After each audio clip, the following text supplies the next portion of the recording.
Hello, folks. Welcome. So great to see you here today. Everybody hear me okay? All right.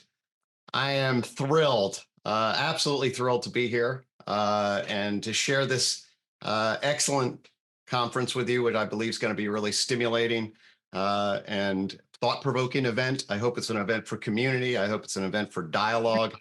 I just want to thank you all for being here.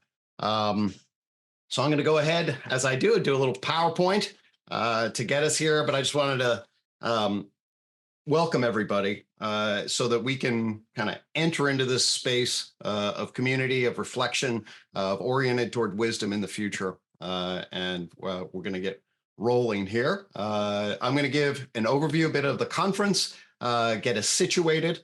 Then we'll have some dialogue, and then we'll transition at the top of the hour after about 15-minute break, 10-minute break, to our first invited symposium. John Vervaeke, Benita Roy, Alexander Bard talking about emergentism and naturalism. And that's going to kick us off. I see Bonnie in the audience right here. I see lots of folks that I know, folks that I look to get to know. So let me go ahead and kick us off in this Consilience Conference. Hey, Mike, see you there. As Brendan, all sorts of excitement. I just want to, as you heard, folks coming in, as you heard, there was Owen Temple, who will be presenting some reflections in the UTOK and art section. We were playing some music as he started. So welcome to the UTOK 2024 Consilience Conference, Unified Theory. And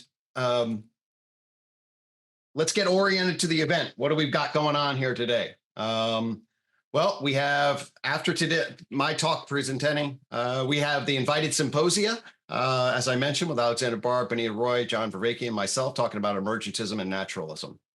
Then we got a break in relationship to lunch. We're going to set up some lunch sessions actually on Saturday. Then we have some symposia coming from 3 different excellent symposia. I'll be talking about them, and then another symposia session. Then tomorrow we start with invited discussion, where John and I will be talking about recursive relevance radiation and the 4th R. Another excellent set of symposia, some lunch sessions, another set of symposia, and then finally a closing invited session led by Layman Pascal. As we get oriented here, I want to engage in a heartfelt thanks to everybody here. I deeply appreciate your interest in UTOK. It's super exciting to have this community, and all the presenters and their efforts to share their ideas, to come together, to dialogue.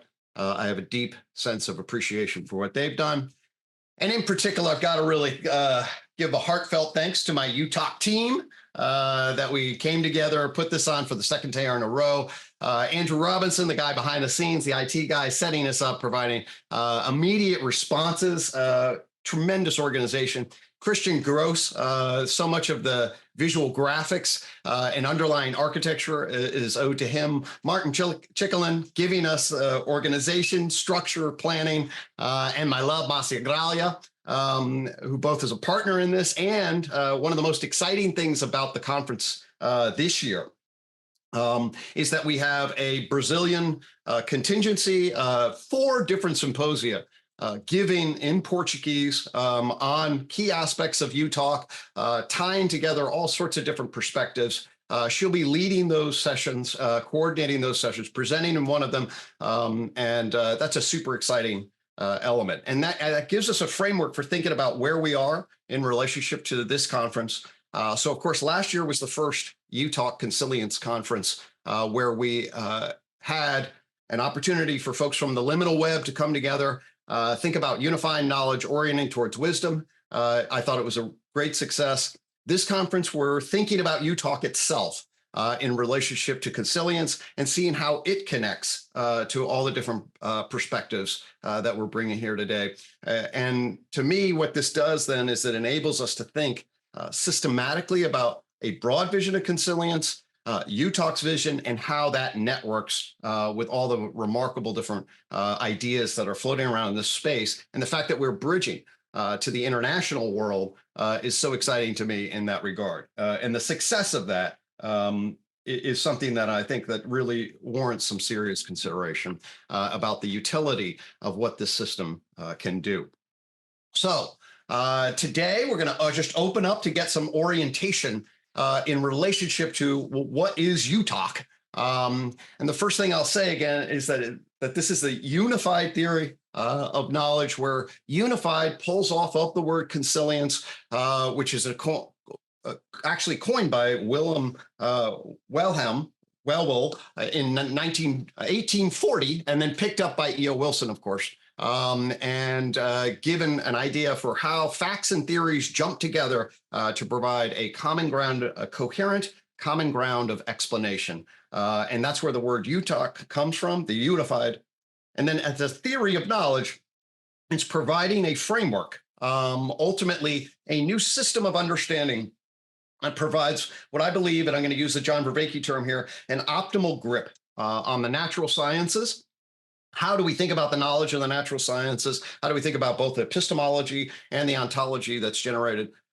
How do we think about the human psyche, the specific subjective vector of being in the world, and the cultural construction of knowledge, the capacity for us to come together to build language games, to build stories, to build meaning-making systems, and what is the interrelationship between these systems? And UTOK is a unified theory of knowledge because it identifies these vectors and then places an architecture, generates an architecture to put them together. We can see that when we think about the pillars of UTOK. So the philosophical or epistemological pillars of UTOK, well, many of you are familiar with this diagram. Of course, this is the tree of knowledge system, providing us a new map of big history from the Big Bang, which we then identify as sort of the energy information implicate order. Out of that evolves the gray area of matter objects, material objects, living organisms at the green, minded animals at red, and cultured persons. Cultured persons giving rise to the concept of science, which then provides a new third-person objective science vector of knowing. There's a particular kind of systematic knowledge technology that comes with science in relationship to this, and it gives us this capacity to track behavior from the outside, what we might be saying are a third-person perspective, to use Locke's term, of a primary quality. That's the quantifiable behavioral qualities in the world.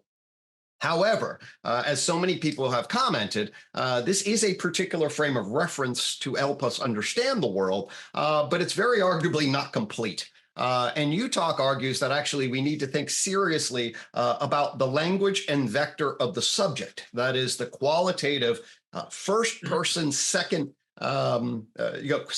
quality perspective. And UTOK first has a placeholder for that, and then develops a network of associative identities via the iQuad coin, the iQuad symbol connecting to the tree of life. And this is giving us a first-person subjective psyche vector of knowing. You may have heard, certainly the mantra of UTOK is marry the coin to the tree in the garden under God. And that relates to marrying the coin is taking our subjective experience of being cultured persons, minded animals, living organisms, material objects in an energy information field, both on the inside and outside, and then connecting that to valued states of being. And ultimately, what are valued states of being? Well, we need to feel that, we need to connect with others who feel that, and we need to create a collective. And here the garden then is a representation of this intersubjective culture vector of knowing, the social construction of reality that is shared, and then in particular that is oriented toward collective wisdom. That's what the garden represents. So the pillars of UTOK provide epistemological, philosophical frames for objective natural science, for the subjective, unique, idiographic perspective of the psyche, and the intersubjective collective stories, meaning-making systems, and ways that we need to orient as groups toward valued futures. So that is a novel aspect of it, and this is what makes it a unified theory of knowledge, that it's the first system, or at least that's the argument, or a system that does this coherently. Why do we need this thing called UTOK? What is in fact, I was just in a thing, what makes your system valuable or good, or why do we need it? How do we know it's better? Well, and John Vervaeke's a fan of this. I'm a fan of this. Maybe it's an academic thing, but we want to understand what the problems are that we face. Now, first, let's do a gut check and ask ourselves, hey, do we really think that our knowledge systems are well organized? Do we really think that we can make sense out of things in a particular way? Do we have an opportunity to get clear cumulative knowledge? And I think the argument is actually no, not at all. We live in a coherent, chaotic, fragmented system. So I think one of the things that we want to consider as we embark on this journey is, what is the current state of knowledge? UTOK goes further than that and just says, okay, yes, it's a chaotic, fragmented pluralism, but fundamentally why? And ultimately, it diagnoses 4 fundamental problems. It situates itself in the context of the scientific enlightenment and argues that as much value came out of the scientific enlightenment, it also created some profound philosophical problems. The first I have called the enlightenment gap. Recently, I renamed aspects of this the problem of natural philosophy. So natural philosophy actually is what Newton termed his work, the mathematical principles of natural philosophy. That's before natural science, it was called natural philosophy. My argument is from problem natural philosophy is that natural philosophy, as it evolved into natural science, created a real gap in our knowledge between what the natural sciences said about the material world and essentially human history. And then we can diagnose that. What gives rise to that is out of that comes the enlightenment gap, which I argue is the inability to effectively generate an ontology that clarifies the right relationships between matter and mind, and an epistemology that places the natural science knowledge in relationship to the subjective experience and knowing and social knowing. So the enlightenment gap is the breakdown of philosophy at the level of both ontology, matter versus mind, and epistemology, science, subject, and the social construction of knowledge. Of course, hopefully it becomes apparent that, oh, wait, well, the UTOK brings a coherent picture, both of the relationship of matter and mind, and with its philosophical pillars, how we might consider organizing the objective science vector, the subjective psyche vector, and the social construction of knowledge. Of course, my home, intellectual home, is in psychology as a theoretical and clinical psychologist.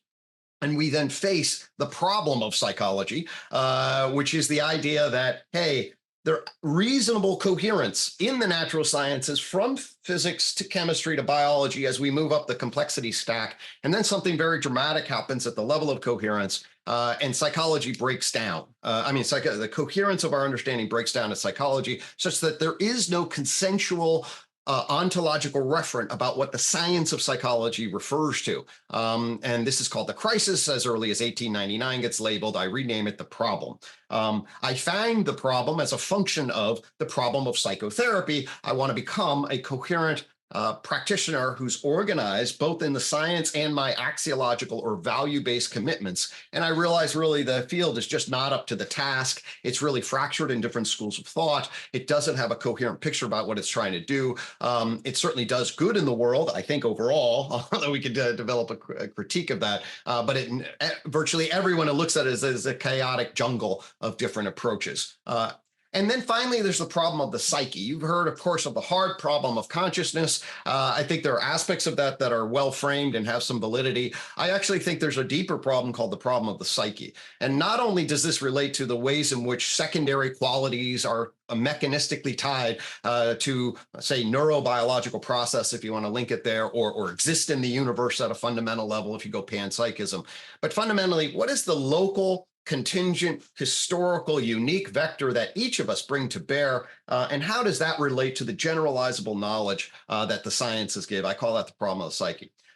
And fundamentally, UTOK argues that these problems emerge as natural science gets a grip on the world, but they give us ultimately a very incomplete picture, and that we're clapping with one hand, as the saying goes, and then prevent us from syncing up our various epistemological vectors with a coherent naturalistic ontology. And fundamentally, UTOK is here to address that. Now, from this set of problems, I believe that UTOK is in a position to give us a frame, not an answer. But I like to, I often use the analogy when you were a kid, your mom gave you a puzzle, or at least back in the day. And what we were trying to do, you had to get a frame for the puzzle. And of course, John is big on what is the frame of relevance that we would bring to bear. We need to get the edges of our knowledge clear. I think UTOK affords us some clarity on getting the edges of the knowledge. UTOK's also interesting in the way in which it frames knowledge with vision, symbolism. It bridges between science and religion in a particular way. Of course, here we have the Tree of Life system with its first branch on the Tree of Knowledge. And this Tree of Life is a symbol of the various ideas and how they would interconnect. And we can locate these four problems in relationship to the symbol, which gives us a map of the territory where we're talking about. So the problem of natural philosophy relates to at the center of the tree, we have a metaphysical empirical flower that speaks to the confusions potentially with regards to our overall philosophical picture, relating our concepts and categories to the empirical experience of being at the first and third person perspective. And then we have the Tree of Knowledge, which is going to connect to that. There's the problem of psychology, which relates to its meta-theoretical architecture and specification of its subject matter. The problem of psychotherapy on the right side of the Tree of Life. And ultimately, down here, the problem of the psyche, which is going to ultimately connect to how each of us brings our vector of understanding and experience of being into the world. And the Tree of Life and the overall structure of UTOK actually is placed to enable us to map this territory. So on the left-hand side, we have the unified theory of psychology. We have the idea of the B of Sophia, which is basically a knowledge into wisdom construct. On the right-hand side, we have the B of phronesis, the unified approach to psychotherapy, and the ultimate center and bridging of those is found the unified theory of knowledge. And it is the Tree of Knowledge system that allows us, at least in relationship to understanding a coherent naturalistic ontology, that gives us an opportunity to solve for the Enlightenment gap. Justification systems theory, behavioral investment theory, and the influence matrix combine both to provide a theoretical architecture for the science of human psychology, and it provides us a dynamic interpretation. That's justification, investment, and influence interpretation of the human psychological dynamics. I'll add to that. We can now add recursive relevance realization for a strong cognitive functionalism that can nest now and network between these domains in a particular way that's powerful. We give an opportunity with the left-hand side of the tree to organize our natural scientific knowledge. And then on the right-hand side, there's a common core of psychotherapy, which delineates human adaptive, developmental, and well-being. And ultimately, we have a tool in the COM-MO approach to psychological mindfulness for what both drives the analysis of adaptation, what drives sort of neurotic difficulty, and what is it that we can utilize to reverse it. So these elements of the tree, what we might be called a 1-1-3-1 structure in terms of the ideas. The 8 ideas are then divided up in this particular way. And then ultimately, we have the connection, the bridge from the mapping of the unified theory to the individual with the I-quad coin.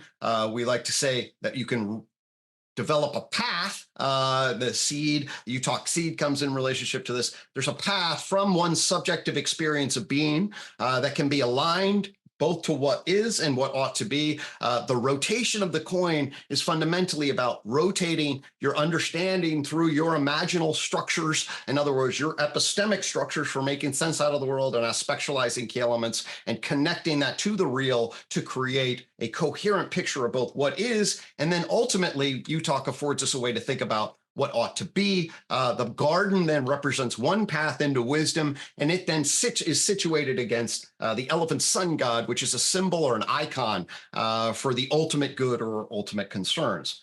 So this affords us a picture, an understanding and a picture of how the tree of life situated inside the garden maps the different aspects. One of the things that I really am excited about in terms of the symposia is the way in which this structure, to the extent that it's valid, it should enable us to organize, how people are connecting to UTOK and the various activities that are involved with that.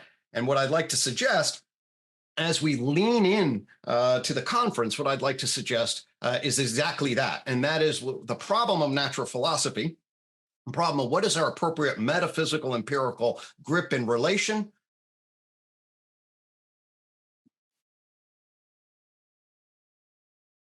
Well, second. There. We have emergentism and naturalism coming right up with me and John and Bonnie and Bard talking about this. Well, this is about thinking deeply about the metaphysical structure, the philosophical commitments that we are making in relation. There's visions of science and religion later on today. Bobby Azarine, Ken Baskin, Scott Jordan, Tyler Volk, affording us a way to think, zoom out, think big, think about the connection of way science and religion might look in the 21st century. Later, I'll be joined with Brendan Graham Dempsey and Jason Storm to talk about the bridge between UTOK and metamodernism and the future of theory. And what that's going to do is that provides us a way to think about what is, for me, the sensibility and worldview. How does it relate to modernism and postmodernism, and why, or what about the remarkable sort of parallels between what UTOK is doing and what the metamodern vision is doing?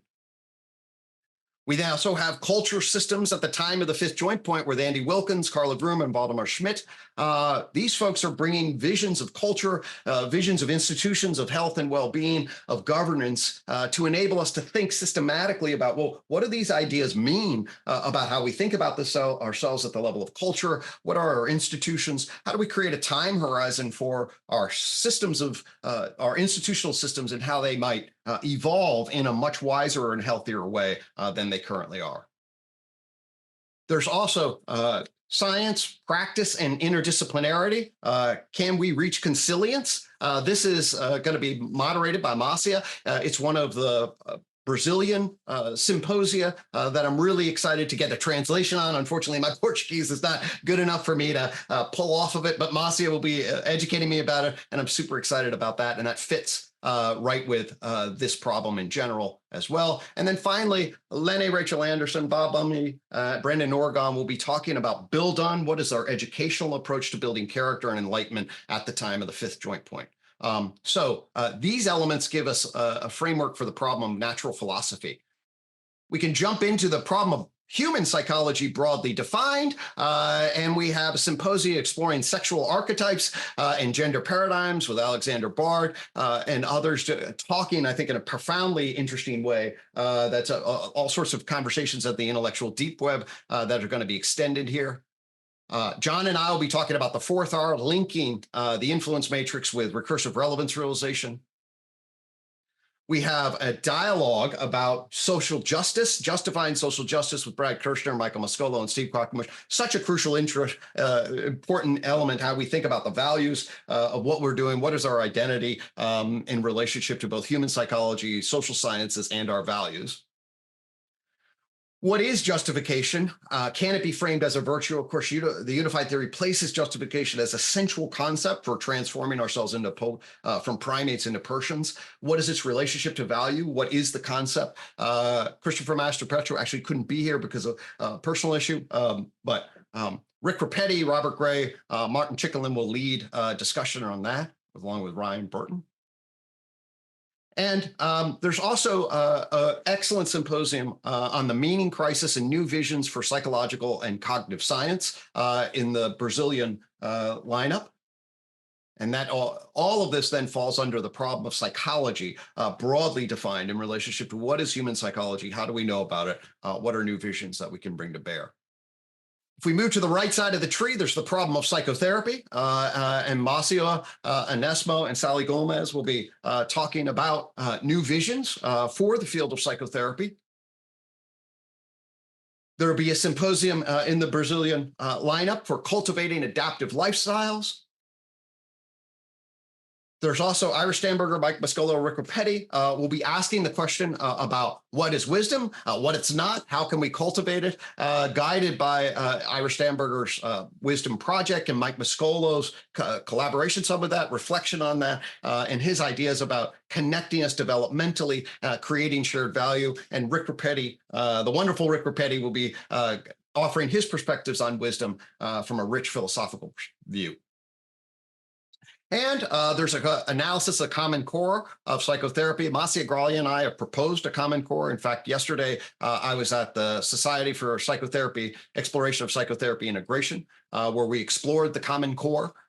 We ground mechanisms and common factors together in a meta theory of human psychology. Very much looking forward to that. So that's clearly associated then and anchored to the problem of psychotherapy. Now, in terms of the problem of the psyche, the problem of humanism, we have UTOK and Art, Owen Temple, Ethan Hesse, and Faisal Mahbouba will be talking about their embodied experiences and creative expressions through UTOK and what does it mean in relationship to having a framework that they can then utilize. And in fact, as I mentioned, we utilized Owen's excellent music to open us up today. And here's another symposium I'm really looking forward to called UTIC, Fundamental Shift in TSK Inquiry with Rob Scott, Bruce Alderman, and Baron Short. UTIC stands for the Unified Theory of the Tree and the Knower.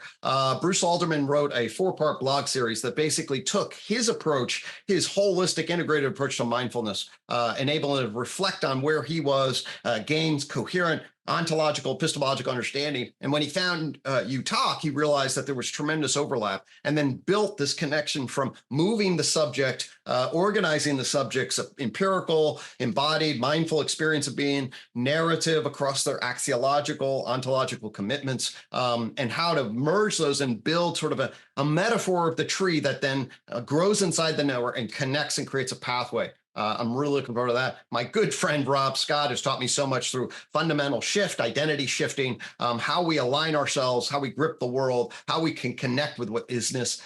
And of course, Bruce Alderman, an unbelievably wise and well-read individual. He's going to be taking us through time-space knowledge. Together, what these show is the sort of reflective, advanced, sophisticated mindfulness approaches and how they can be connected with UTOK and lead sort of the psyche path to the garden, as it were.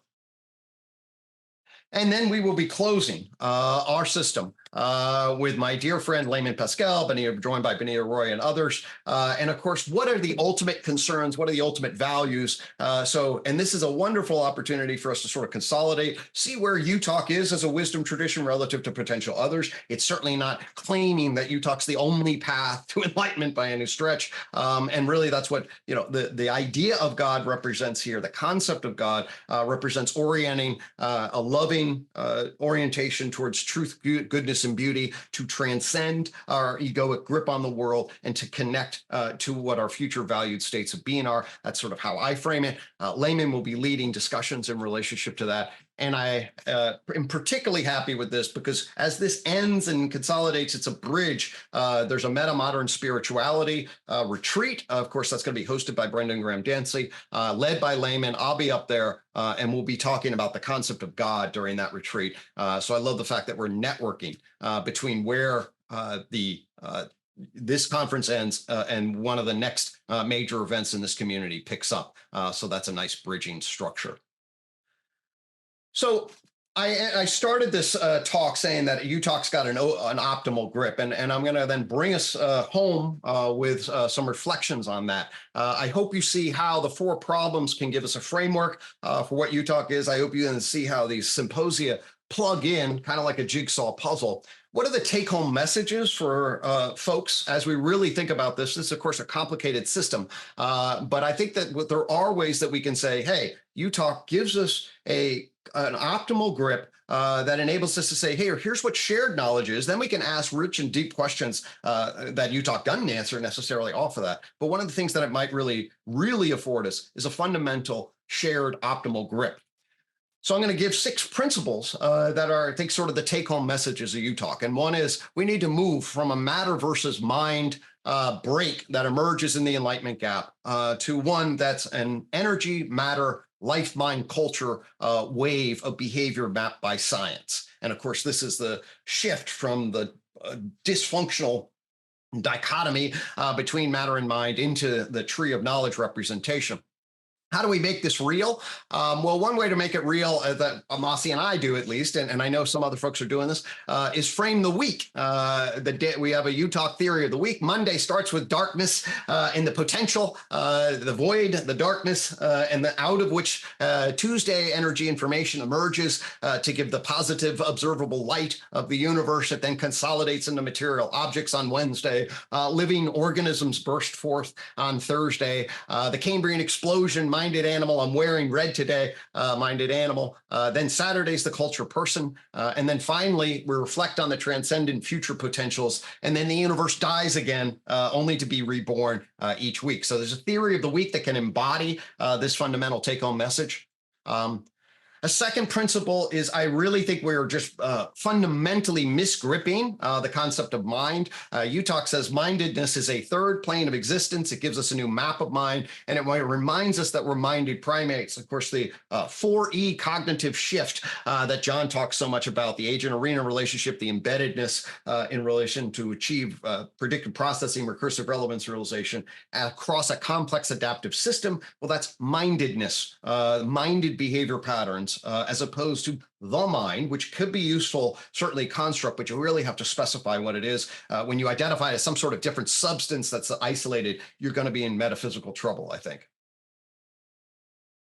This third take-home point I want to emphasize that you're talking is that processes of justification transformed us from primates into self-conscious persons. UTOK says really there are two fundamental lines of evolution that are coming off of the hominid line that make us so different. One is this blue dimension of the culture person plane of existence and what transformed us, giving us an updated tripartite model, the ESPA model of consciousness. The second branch on the UTOK system, justification systems theory.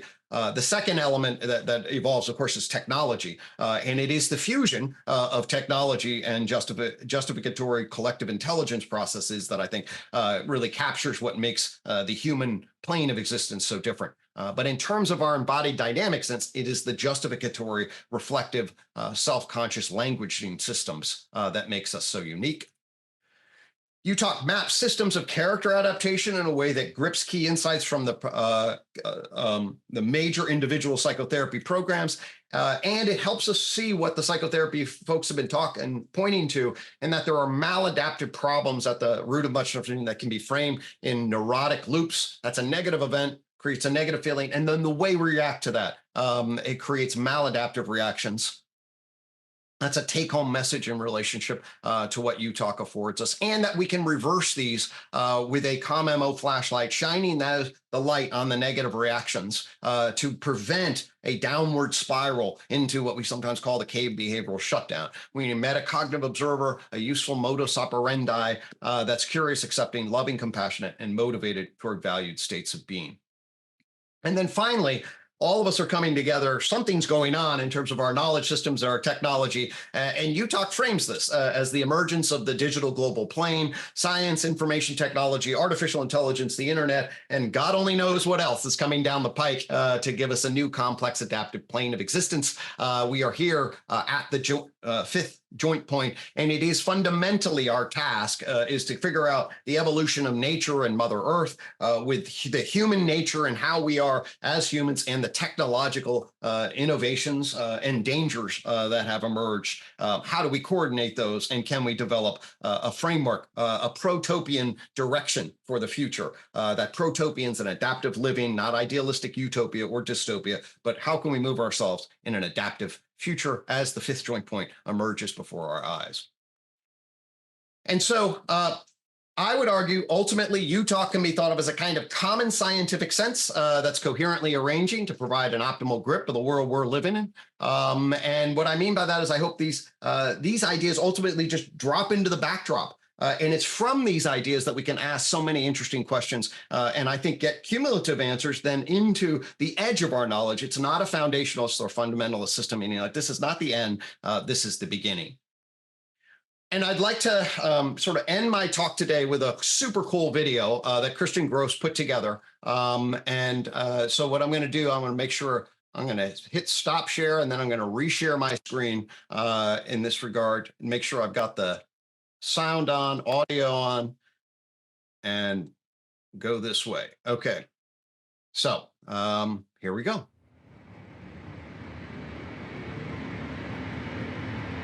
In a world brimming with knowledge, yet grappling with understanding, comes a transformative exploration into the realms of human thought and perception. Introducing UTOK, the Unified Theory of Knowledge, by Gregg Henriques.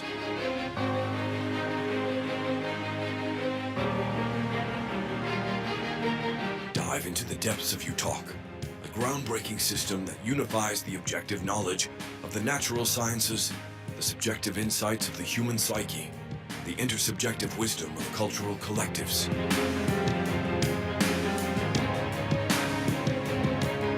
Experience a journey through the Tree of Knowledge system, the iQuad coin, and the Garden of UTOK as they frame our understanding of reality in a revolutionary way.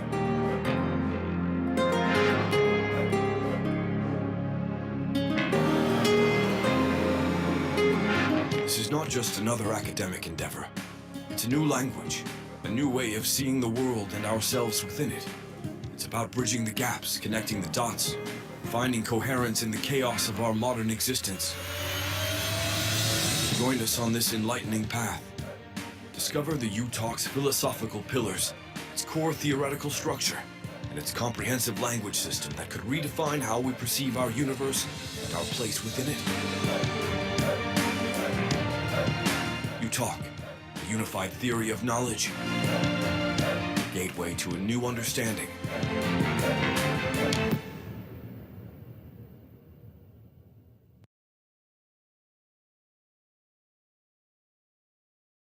Okay.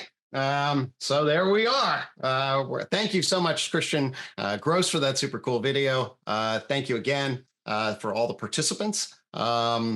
Christian is working and Brendan Graham Dempsey is producing. I wrote a little book on UTOK, some of you know, called UTOK, the Unified Theory of Knowledge. We're going to get that out in the next couple of months. We're also building a new website, thanks to Martin Chicklin. Deep thanks to Masi Agralia, all the presenters and whatnot. I'm super excited to bring this with you today.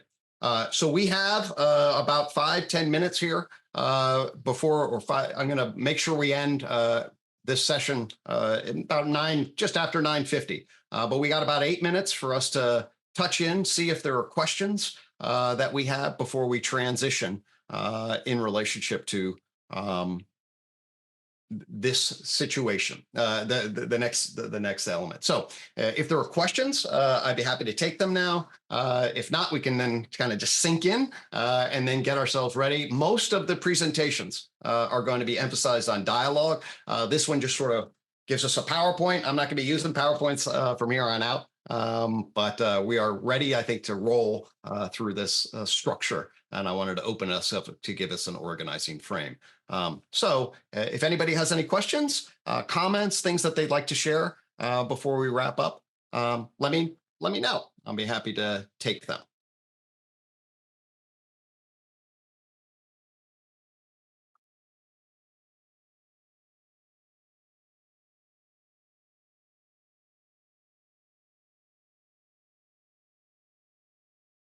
Everybody clear also, we could also take possible, I hope the platform, thank you again to Andrew Robinson. He's a freaking hero, setting us up with the platform and making sure we're all ready to roll as far as that goes.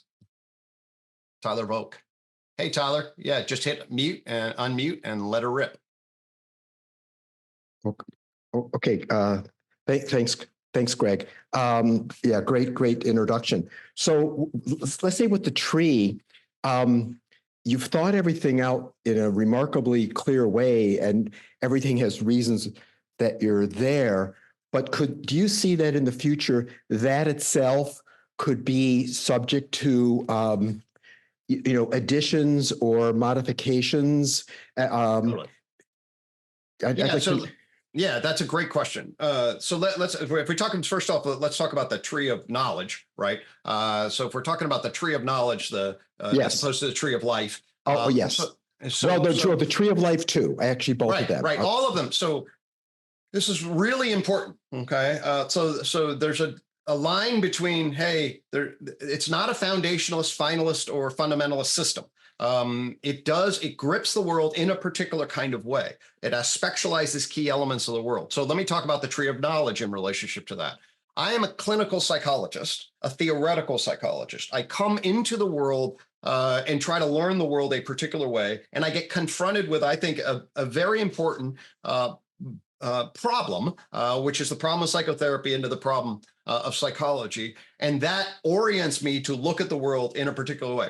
Now, and I think solve some key elements that are missing, that are crucial, but those elements are contextualized in the sense that they emerge out of the problem of natural science and the psyche and where psychology fits. If you're a mycologist, somebody that studies fungi, okay, and your real interest point is, wait a minute, what kind of creatures are fungi? They're sort of in between plants and animals. What is it that makes fungi really cool and different and novel creatures? The tree of knowledge system itself doesn't do a whole lot for you at that level. Okay, there may be really interesting. Maybe somebody would say, actually, there's a joint point between fungi that we haven't discovered, right, and animals. Okay, they're actually the ways in which fungi communicate. There's a whole network of an information what we've totally overlooked. So really, you need a whole nother little branch over here in relationship to this. Or if you're a geologist, okay, or a particular kind of material science person, depending on what you're aspectualizing, all right, the tree of knowledge may not be super relevant for your particular view. And there are many views that we might want to aspectualize that are beyond me. I'm certainly not like, I have a view, I think a pretty broad view, but certainly not the view or the only view. So it is an invitation. And I want to be very clear. I want to define the core of the justification system that I'm located in. It's the emergence of natural science and physics relative to the emergence of the science of psychology. It's because of that connection and the problem to get that coherent that the UTOK has its entire structure. Even its value structure then is embedded in psychotherapy. It doesn't look at really social science collectives, like what's the right economic policy? What should we do in relationship to the environment? Okay, so it is key. I think I'm solving a very important problem. It's not the problem, and this is not the only solution. That's why the concept of the icon of the elephant sun god really isn't inside the garden. It's above the garden. Okay. And what that means is that there's lots of different knowledge and wisdom's paths, and UTOK represents one of them. Thank you. Mm-hmm.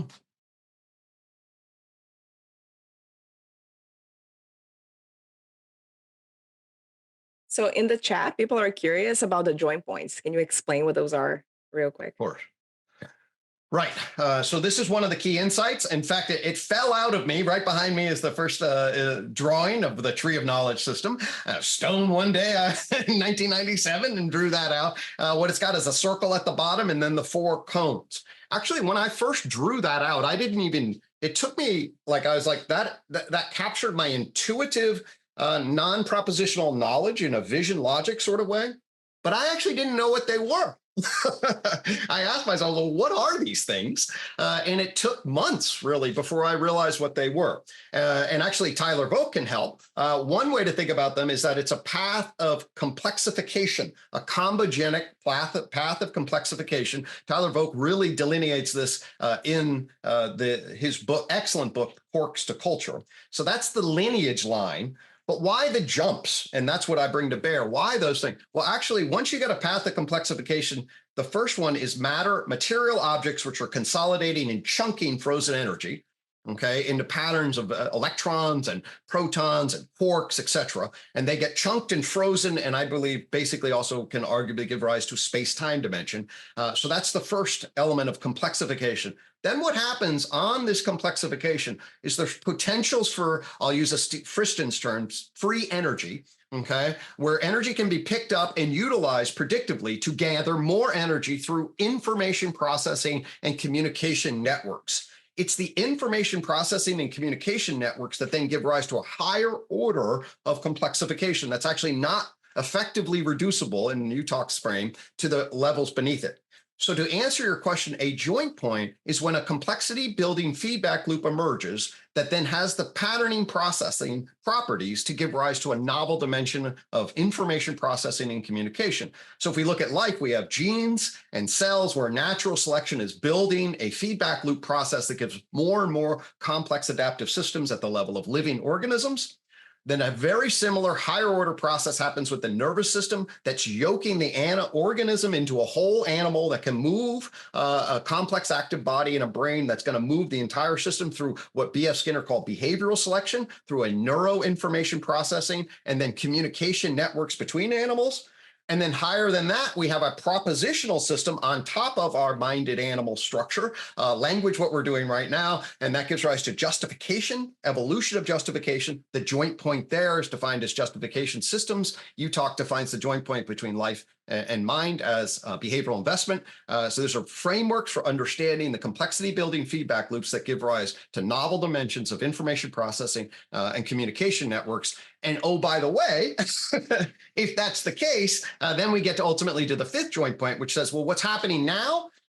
Hey, folks, look around. It seems like there's a novel information processing communication network and artificial intelligence that's interfacing with our justification systems. Anyone seen a LLM lately? And now that's going, as that takes off and grows, that's going to give rise to a digital global. So the fifth joint point is what is happening, what kind of complexity building feedback loop is growing us into the next dimension of complexification.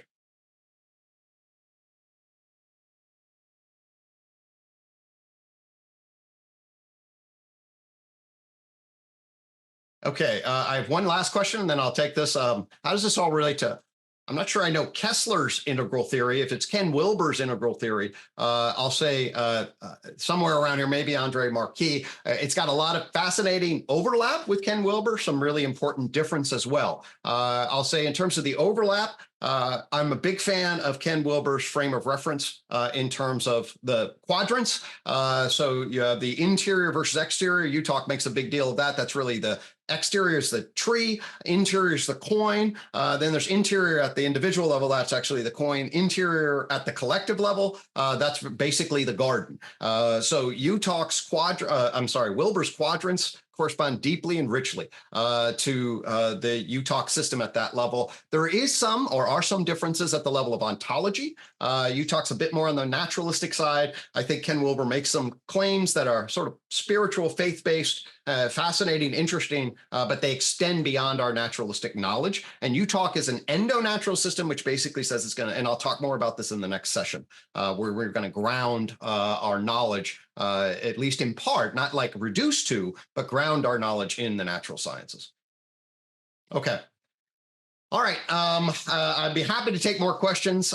Folks should be able to get in touch with me, henriqgx@jmu.edu. I'll make sure that email, please send me notes and questions. I feel so much love and connection here, folks. I really, really appreciate everybody's interest. I really think and hope that we're going to see some fascinating dialogues. I really encourage you to connect with people, share emails, jump in chats together, and let's see what's going on. It is my firm belief that we are in some serious risk here at a global level. I don't think you have to be. And what kind of knowledge do we need to guide us towards wisdom in the 21st century? Well, I think that's what we're all here to wonder about. And so I deeply thank you very much. I'm going to end the session here, give us at least some time to get organized, and then I'll see you in the jumping into the next session in about 7 minutes. Okay. Thanks, folks. Take care.